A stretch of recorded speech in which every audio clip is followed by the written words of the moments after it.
18 months after I married the second time, at 70 years old, my young wife sat me down with a kind voice and a folder of papers and explained, so gently, why it only made sense for me to leave everything to her and cut my own 2 children out of my will. And she very nearly got it, because she'd spent a year and a half teaching me that my kids were greedy and disrespectful and only after my money. And a lonely old man will believe almost anything if the person saying it holds his hand while she says it. What she didn't know is that I never signed that will. Not the day she put it in front of me. Not ever. And what she really didn't know is that my first wife, the one she'd worked so hard to make me forget, had spent 44 years teaching me how to spot a bluff, and I had only forgotten it for a little while. I did not catch my wife in a trap. I did not record her or expose her in front of a crowd. I did something quieter and, I think, more important. I stopped letting her keep me away from my own children. I made one honest phone call to a son I'd been turned against, and then I told my wife, calmly, in our own kitchen, what I knew and what was actually going to happen, and I let her decide for herself how fast to leave, once she understood there was no money in staying. It took her about a week, and the speed of it, the cold, simple arithmetic of it, told my children everything they'd been trying to tell me for a year, and told me the one thing I'd been too lonely to let myself see. My name is Stan Whitfield. I am 70 years old. I live in Naples, Florida, in a house on a canal that's bigger than one man needs, which is sort of the whole story. I spent 40 years building a commercial heating and cooling company called Whitfield Mechanical, the kind that keeps the air moving in hospitals and schools and office towers, the work nobody thinks about until it stops. I sold it 5 years ago for more money than a kid who started with a borrowed van ever expected to see. If you're listening tonight, maybe a man who got lonely enough, late enough, to mistake being wanted for being loved, then I think you already know the particular shame I'm about to describe. And I want you to know there's a way back from it. Stay with me to the end, and tell me down in the comments where you're listening from. Because the part that matters happens at a kitchen table and on a telephone. And I want you there. Let me start with the cards. Because to understand how badly I got fooled, you have to understand how well I once knew how not to be. My first wife was named Joan. We were married 44 years. She was not a fancy woman. She'd grown up poor and sharp, and read a person across a room faster than anyone I ever met. Faster than any of the bankers and contractors I dealt with for 40 years. And every single night of our married life, after the kids were down and the dishes were done, Joan and I played gin rummy at the kitchen table. 2 hands, sometimes 3, 44 years of it. And here is the thing I want you to hold on to. Joan always knew when I was bluffing. Always. I could not run a card past that woman to save my life.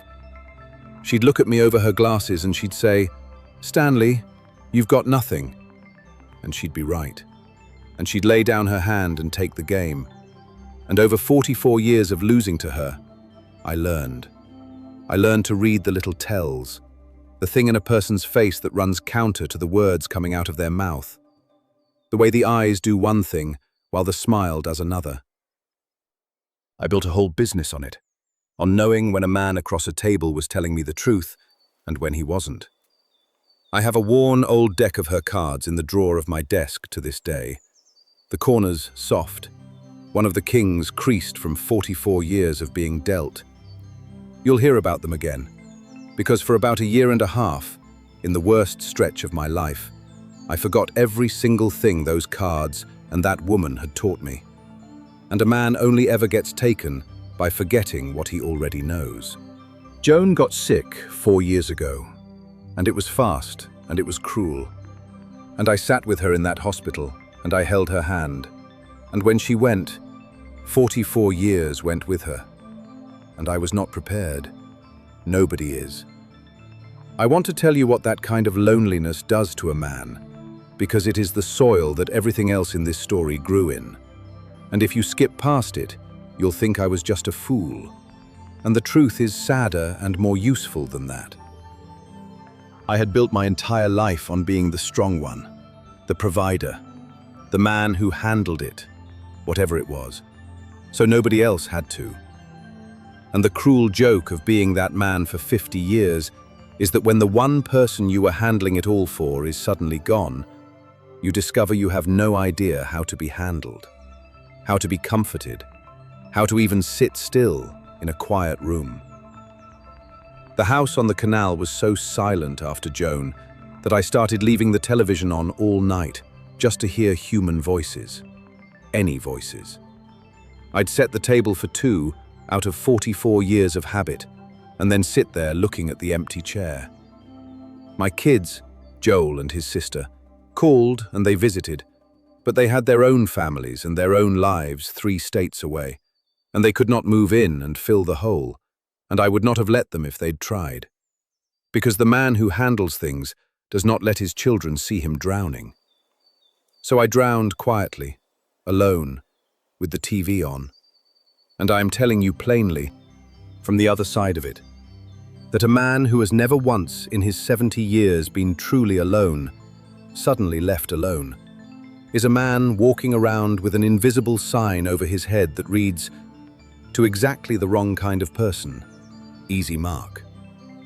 I didn't know I was wearing the sign. They always can.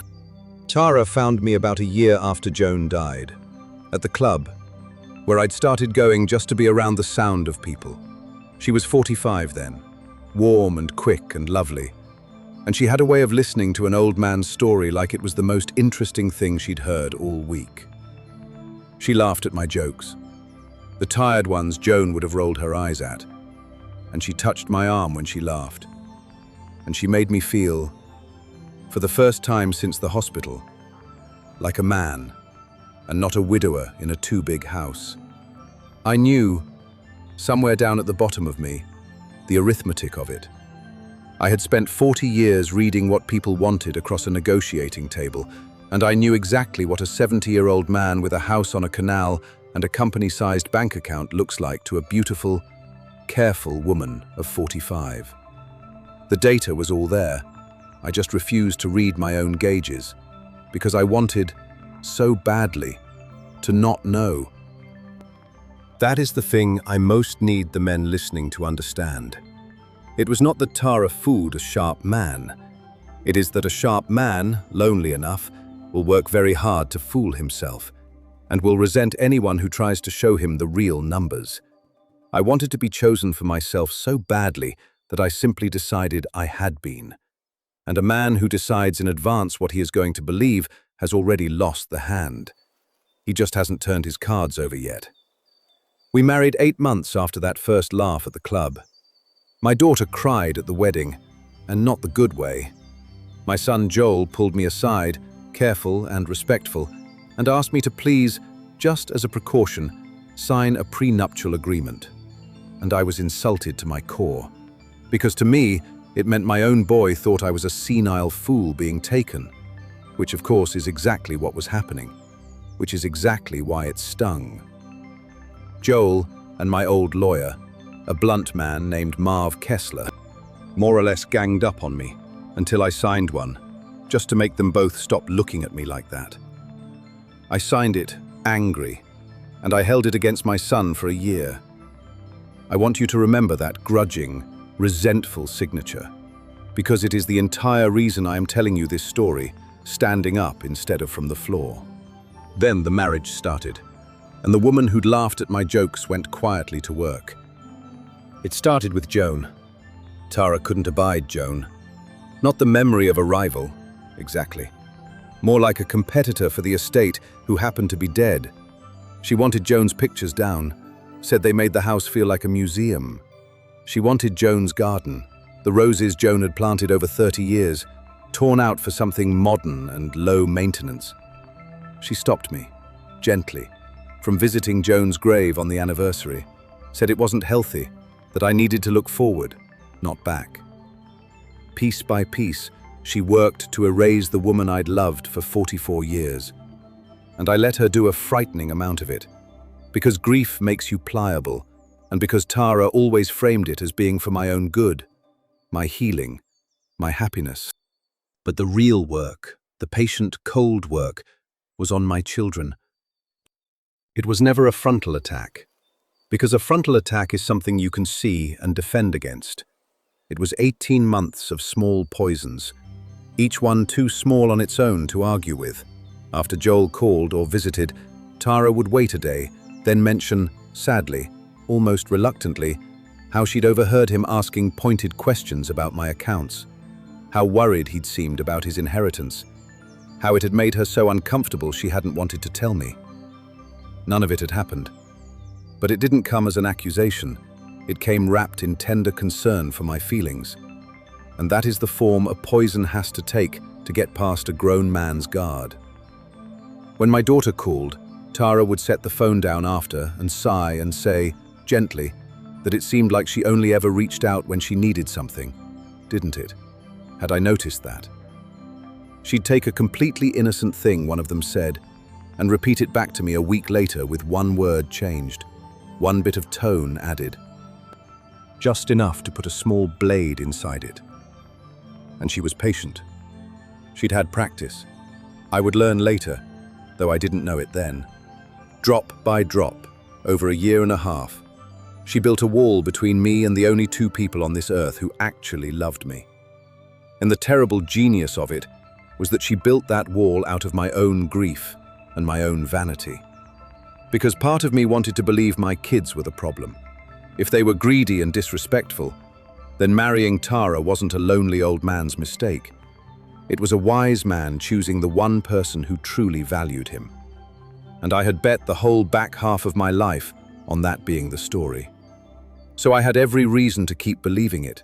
By the end, I barely spoke to Joel. We'd had words, sharp ones, words I realized now that Tara had carefully arranged the conditions for, and he'd retreated, hurt and baffled. And every time he pulled away, Tara would take my hand and tell me softly that she was the only one who would never, ever let me down. She was doing to me exactly what a con artist does to any mark, cutting the herd animal off from the herd. And I, a man who had read other men for a living for 40 years, sat in my own kitchen and let her deal me off a marked deck. Because I was too lonely and too flattered to turn over my own cards and look. It was never a frontal attack. It was a year and a half of small poisons. After a visit, Tara would mention, sadly, how she'd overheard Joel asking about my finances, how worried he seemed about his inheritance, how it made her uncomfortable. None of it was true. I know that now. But I didn't know it then, because it came wrapped in concern. When my daughter called, Tara would sigh and say it seemed like she only called when she wanted something. She'd catch a harmless comment and turn it, just slightly, so that by the time it reached me, it had a blade in it. She was very good. She'd had practice, I'd later learn. Slowly, over 18 months, she built a wall between me and the two people on this earth who actually loved me. And she built it out of my own grief and my own vanity. Because part of me wanted to believe my kids were the problem, since if they were the problem, then Tara was the solution. And I had bet my whole late life on Tara being the solution. By the end, I was barely speaking to Joel. We'd had words Tara had carefully set up, and he'd backed away wounded, and Tara would hold my hand and tell me she was the only one who'd never let me down. She was isolating me the way you isolate any mark, and I, who'd spent 40 years reading men across tables, sat there and let a woman deal me a marked deck because I was too lonely to look at my own cards. And then came the will. She'd been building to it the whole time.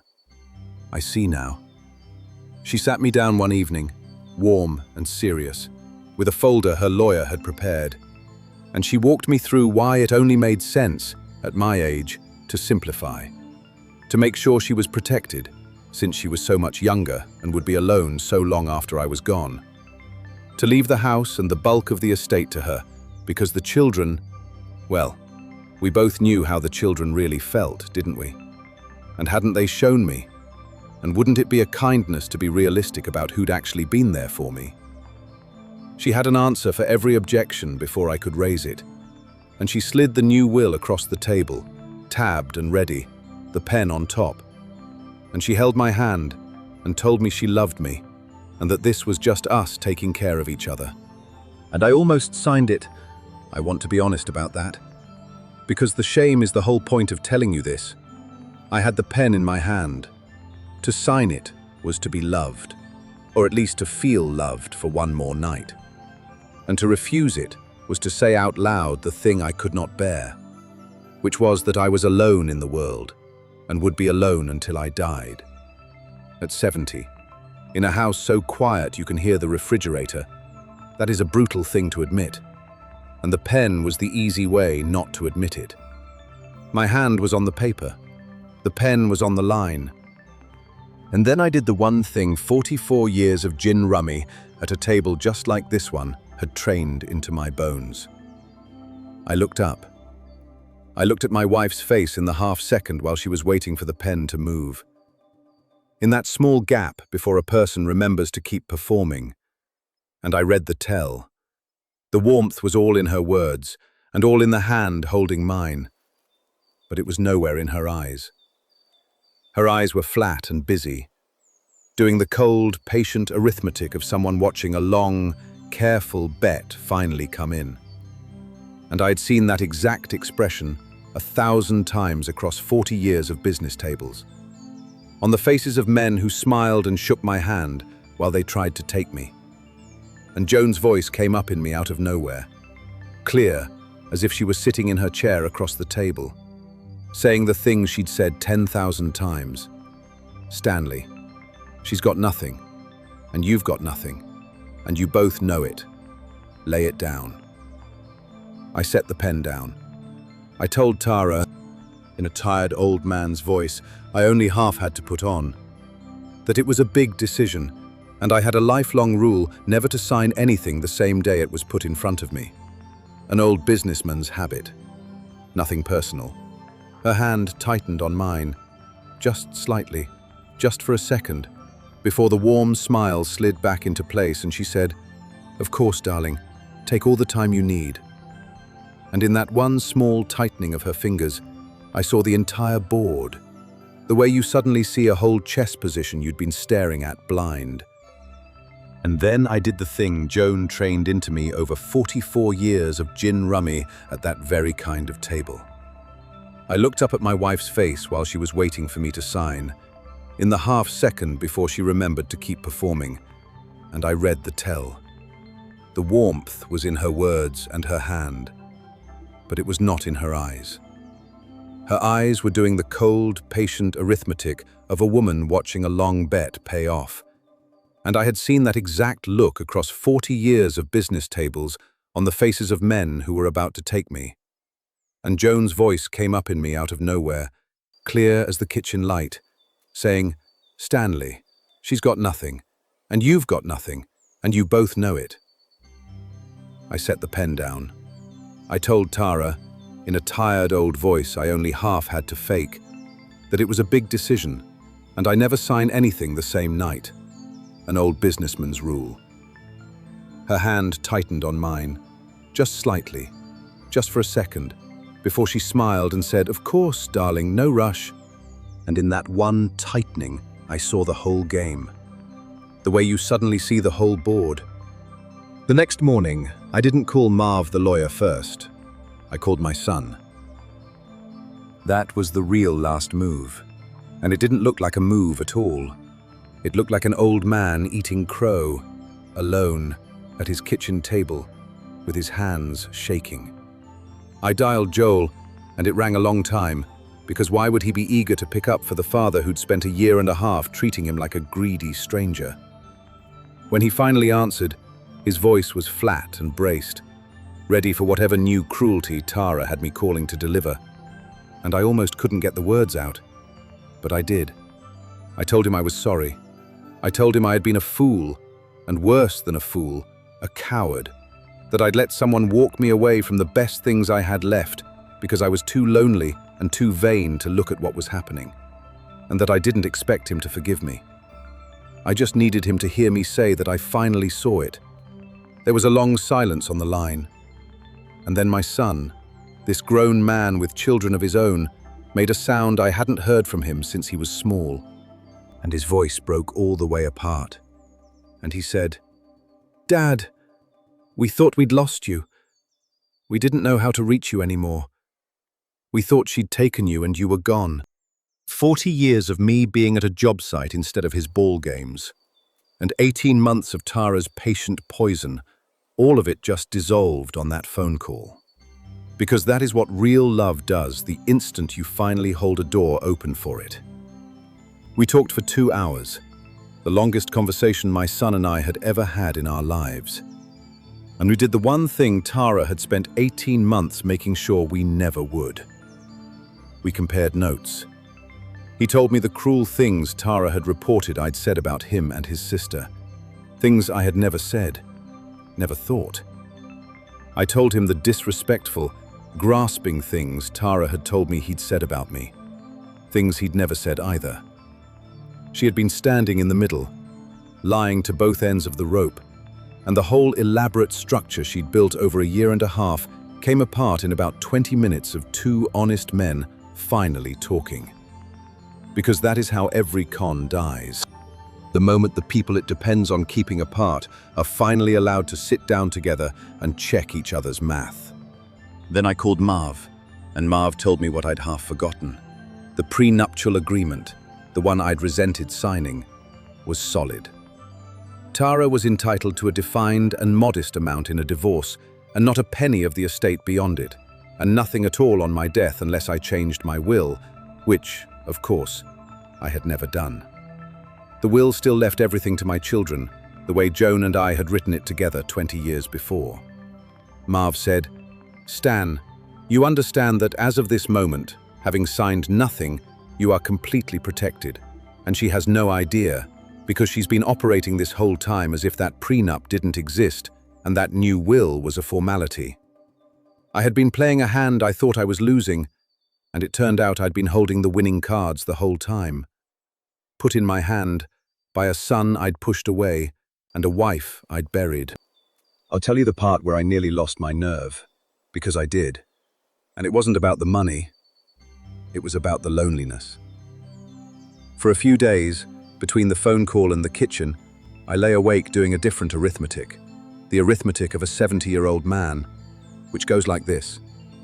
If I end this, I will be alone again, maybe for the rest of my life, and the house will be quiet again. And at least Tara fills the rooms. At least someone laughs at my jokes, even if it's a performance. Isn't a performance better than silence at my age? That is the exact math that traps 1,000 lonely old men. And I want to say it out loud so you'll recognize it if it ever comes for you. There was a night I almost talked myself into just letting it ride, keeping the company of a woman who didn't love me because it beat the company of no one. And then I took Joan's worn deck of cards out of the desk drawer, and I shuffled them the way I had 10,000 times across from her. And I heard her say the thing she always said when I played scared, which was, "Stanley, you cannot win a hand you're too afraid to lose."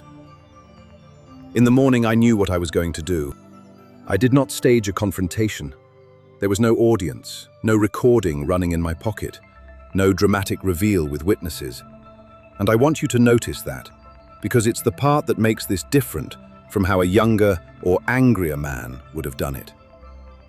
One quiet evening, after a normal dinner, in our own kitchen with the dishwasher running, I told Tara plainly that I knew. I didn't shout it. I said it the way you tell someone the weather. I told her I'd had a long talk with Joel, and that the rope she'd been so carefully working from both ends had finally been laid out straight and measured, and that it was exactly as long as it was, no more.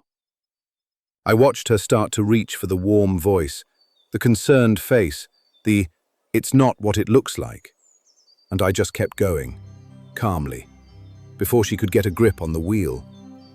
I told her I had never signed the new will, and that I never would.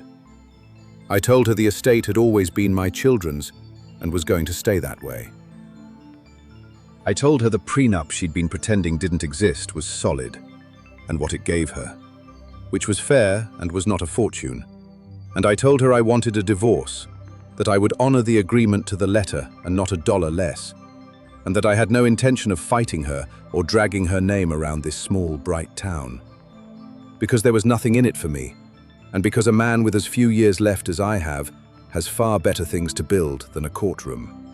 And here is the part the rule of this channel says I have to tell you honestly. The human part. Tara did not rage, and she did not cry, and she did not beg, the way a woman who loved me might have. She got very still, and then she did something almost worse and almost honest. She gave a small, tired laugh, and she dropped the warm voice entirely, and what was underneath was flat and cold and, in its own way, truthful. She said, "You knew what this was, Stan. From the first night at the club, you knew exactly what this was.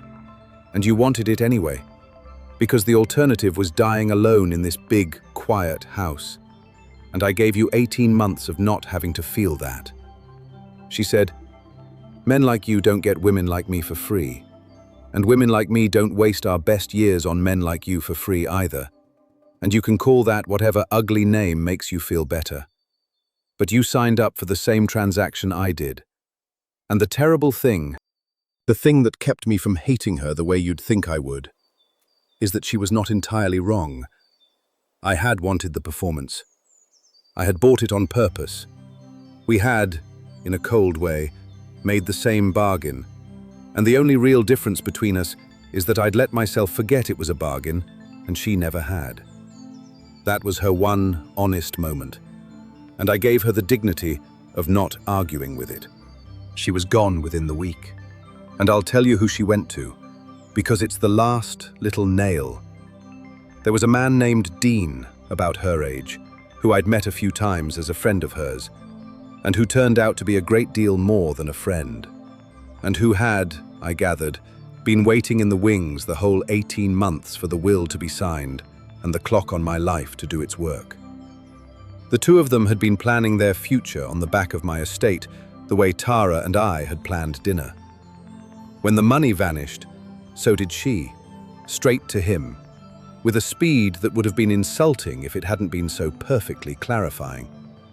A woman who loved me would have grieved the marriage at least a little. Tara recalculated and redeployed inside of 7 days. And that, more than any document, was the truth laid bare on the table, face up, for me and for my children to see at last. Here is the last move, the one underneath all of it. When it was done, I had every right and every reason to make her suffer. Marv pointed out that there were things in how she'd operated, the will she'd had drawn up, the way she'd worked on me, that we could have made very unpleasant for her. And there was the matter of Dean, and the appearance of things, that a vengeful man could have spread all over a small social world like Naples, and ended her ability to run this play on the next lonely widower. I thought about that one, I'll admit, the next lonely widower, but I let it go. Not because Tara deserved mercy, she didn't, but because I had finally figured out, at 70, that revenge is just one more way of letting the person who wronged you keep living in your house, rent-free, in the only rooms you've got left, which are the ones in your head. I had buried one wife I loved and divorced one I'd bought, and I had exactly so many years left. And I was not going to spend a single one of them as the warden of Tara's punishment. I changed the locks. I made sure the prenup was honored to the letter, not $1 more, not $1 less. And I let her go be someone else's expensive mistake. And I turned around and walked back toward the only thing that had ever actually been mine. My kids are in my life again, really in it, in the way that costs something and is worth everything. Joel comes down to Florida with the grandchildren now, and we sit at the same kitchen table where the new will once sat tabbed and waiting. And we play gin rummy with Joan's worn old deck, and I'm teaching my grandson the tells, the way Joan taught me across 44 years, The difference between what a face is saying and what the eyes are actually doing. The little gap where the truth leaks out. I tell him it's the most useful thing his great-grandmother ever taught anyone.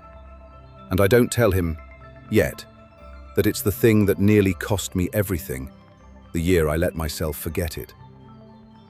My daughter and I talk every Sunday now, the way she always wanted to, and I was always too proud or too poisoned to allow. I put Joan's pictures back up on the walls, every one of them, and I went out and replanted Joan's roses myself, on my knees in the Florida dirt at 70 years old, with a bad back. The ones Tara had wanted torn out for something modern, and they are coming back, slow and stubborn, the way the real things do. And I took a good piece of the money Tara had already spent in her mind, the estate she was so sure she'd be living on, and I set up a foundation in Joan's name at the hospital that cared for her in the end. I have to tell you, of every single thing I did in this whole story, that one felt the best. Better than the divorce, better than the locks, better than being right, because it was the one move that wasn't about Tara at all. It was about Joan, and it was the kind of quiet, sharp, generous thing she would have done. And I could practically hear her laugh, that laugh of hers, and say, "Stanley, would you look at that? You finally played a smart hand."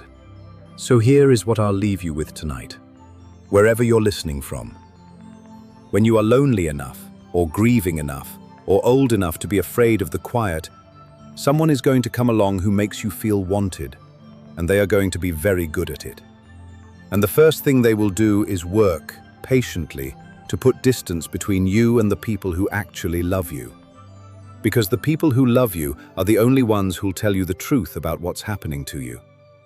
So that is your alarm bell, not the charm, the isolation. When the new person in your life is steadily, sweetly walking your children and your old friends to the door, that is the tell. That is the eyes not matching the smile. And you do not need to catch them in anything dramatic. You just need to refuse to sign, and pick up the phone, and call the person they've been keeping you from, and let the two of you finally compare notes. The truth survives a phone call. A lie almost never does. And a lonely old man, it turns out, is not a fool, as long as he can still remember how to read a bluff. If someone made you feel wanted, and then went to work separating you from the people who love you, tell me about it down in the comments. And tell me where you're listening from tonight. I read every one. If this was worth your time, subscribe, and call the person you've been kept from, and keep your own counsel. And remember that the quiet house is lonelier with the wrong person in it than it ever is alone.